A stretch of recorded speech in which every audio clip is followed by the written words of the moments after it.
আমরা যারা এখানে দীর্ঘ 7 বছর ধরে চাকরি করেছি, আমাদের লাইফের গোল্ডেন টাইম আমরা এখানে স্পেন্ড করেছি, কিন্তু এখন একটা দলীয় ট্যাগ নিয়ে আমাদেরকে বিদায় করা হচ্ছে, যেটা সত্যি অমানবিক।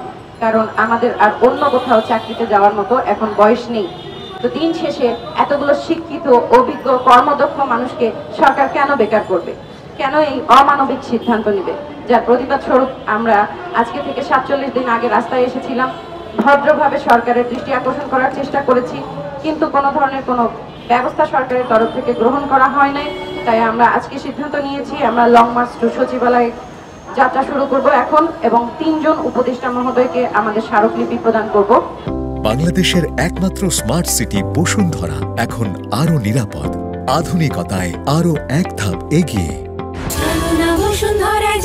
যার মধ্যে রয়েছেন জনাব আদিলুর রহমান স্যার, জনাব ফাজুল করিম স্যার এবং জনাব আলী ইমাম মজুমদার স্যার।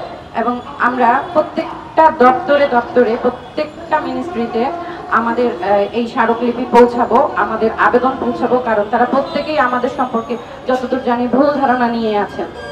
আমরা চাচ্ছি যে আমাদের তরফ থেকে তাদের সাথে দেখা করে সেই ভুল ধারণাগুলো আমরা দূর করার চেষ্টা করব, যাতে করে ওনারা আমাদের প্রয়োজনীয়তা বুঝতে পারেন। কারণ এই প্রকল্পের প্রয়োজনীয়তা শেষ হয়ে যায় নাই, তাই এই প্রকল্পের সফলতার উপরে ভিত্তি করে সরকার এই প্রকল্পের 3য় পর্যায়ে আনার সিদ্ধান্ত নিয়েছে, যেখানে তারা নতুন মানুষ নিবে এবং আউটসোর্সিং এ নিবে। তা আমরা আউটসোর্সিংও চাচ্ছি না। আর আমরা যারা এই প্রকল্পকে পরিচিত করেছি, তারা বেকার হয়ে নতুন মানুষদেরকে এই পদটা দিতে চাচ্ছি না। কারণ উপজেলায় আমরা যারা দীর্ঘদিন ধরে একটা অবস্থান তৈরি করে নিয়েছি, গ্রামীণ নারীরা আমাদের উপরে নির্ভরশীল হয়ে গেছে।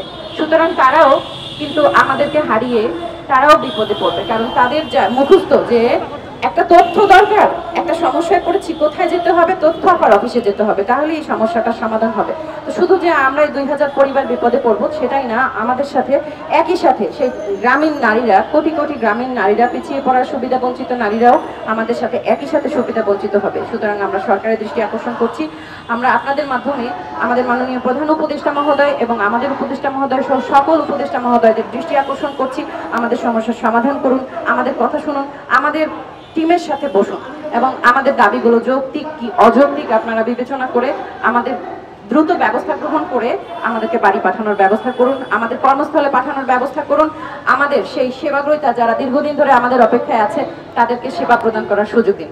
For more updates, follow us on Facebook, subscribe our YouTube channel, get the latest update on www.daily-sun.com.